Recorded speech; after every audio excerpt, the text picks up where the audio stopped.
Hey guys, today I'm going to be talking about my 3 helium hotspots and the different setups, along with the rewards and what I've learned along the way after mining for about 3 months.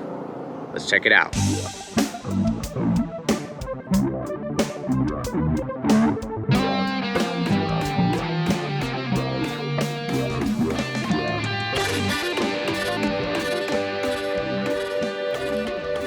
Alrighty, so for the 3 different setups, we have one in San Mateo, one in Redwood City, and one in Menlo Park. And let's take a look at the one in San Mateo, called Rare Arctic Owl. This one is the highest up, and it's about 82 meters above sea level, 10 meters above ground level. It has an 8 dBi homemade directional antenna with a 20-foot LMR 400 cable right now. And these results show an 8 dBi omnidirectional antenna on them. It doesn't have the 8 dBi directional. So the homemade one's on the left, omnidirectional's on the right. And you can see from the results here that when you add the antenna on like a higher dBi antenna, the results seem to get the quality of the witnesses seem to get much better. You could see a lot more green and blue, a lot less yellow and orange in the results. And although the reward numbers are going down, these results have to be taken with a grain of salt because the rewards have been kind of varying on the network throughout this whole period. So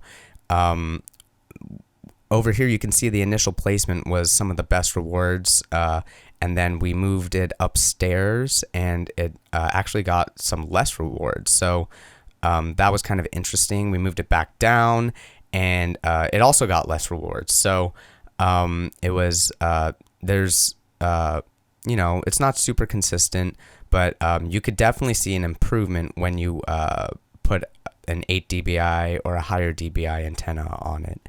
And so when we put the 8 dBi antenna on the roof, this was the omnidirectional antenna, it got really good results. And then we had a 6 dBi directional antenna on the roof because it's the location's on a hill, and we were only getting witnesses in one direction anyway. So the directional antenna, we expected to do better, but it didn't really perform quite as well. So that's kind of an interesting thing to note.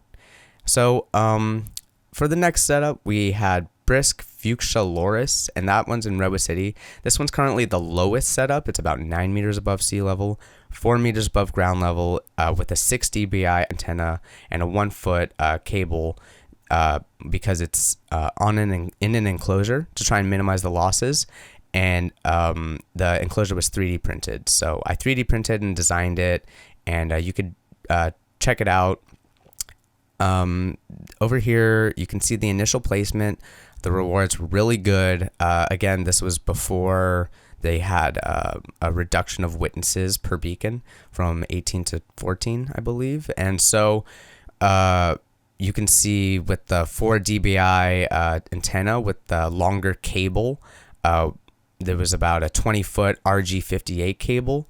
The results were much worse. So cable length seems to be very important, and the quality of the cable seems to be very important. So 4 dBi antenna with an enclosure, you could see the results were much better than with a long cable.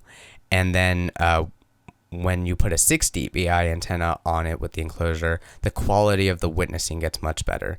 And you can see on the red circle on the left, that's when it was on the roof on the outside, and that gave some of the best results. And then on the right, the red circle on the right, you can see it was raining, and I took it inside because I wasn't sure about the waterproofing of the container. And you could see the results are lower when it's on the inside. So definitely something to take note of. And so next we got original Shamrock Oyster. This one's in Menlo Park. This one's on a nice tall pole, about 12 meters above sea level, 10 meters above ground level, and with a 8 dBi omnidirectional antenna with a 25-foot LMR 400 cable. And so this is the longest cable, and you can see it's nice and tall. That's actually when it had a 6 dBi antenna up there, and we attached it to this shed, and just used the clamps to screw the pipe on. And so you can see in the results, the original setup with the standard antenna and the initial placement didn't get very good rewards at all compared to the other two. So then we put the 4 dBi antenna at a 30-foot height, and this is with an LMR 400 cable. And these results were actually better. And then when we, which is expected, because when you put it higher, you should get better results. And then with the 6 dBi antenna at a 30-foot height, we actually got the best results. And with the 8 dBi omnidirectional antenna at the top of it, the results weren't as good, which was kind of interesting. And this may be due to the fact that there was an adapter on the attachment point. So adapters will increase the losses. So this kind of brings me to stuff I learned over the past 3 months. And one thing, number one, is that height and location is the most important. So you want to get your hotspots as high as possible and in the best location you can. That has like a nice high transmit scale, so other hotspots want to see you, and you'll probably want to see other hotspots around you that also have a good transmit scale, and you'll get the best rewards. And you want to minimize the losses as much as possible. So long cables, low quality cables, you kind of want to avoid. If you get a nice thick cable, that may be fine, but I kind of have a good feeling about having an enclosure setup, so you can minimize that cable length as much as possible, and you want to minimize the adapters. Also, having a really high dBi antenna can help, and it helps blast through buildings, but there is a limit to the Helium network. You don't want to go higher than 9 dBi, I believe, for what your hotspot sees. Otherwise, you may get throttled down or something like that because it goes against regulation. So number 3 is that most rewards come from witnessing. So the more witnesses you get, the more rewards you get. So you want your antenna to be, again, high up in a good location where you're going to see as many witnesses as possible. And having a really good line of sight is the best way to do this.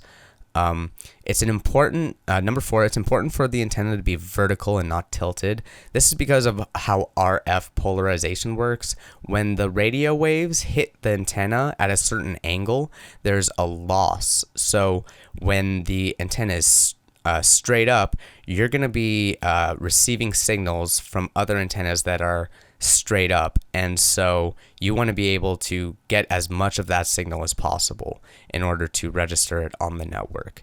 And so when the antenna is nice and vertical, it gives you the best chance of sensing the signals.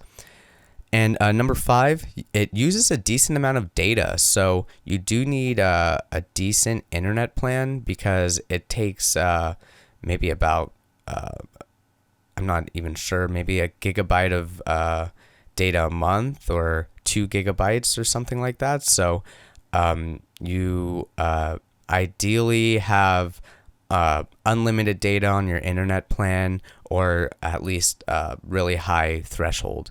And so that's something to take into account when you're planning for, you're calculating your return on investment. So yeah, that's about it. If you have any questions, definitely drop them in the comments. I'm very happy to help. And also check out the PSAN's website or my website. You can get a free 15-minute crypto walkthrough of the Helium network, or if you're looking to just learn more about crypto in general, I'm definitely happy to help with that. So thanks for watching the video, and PSAN's out.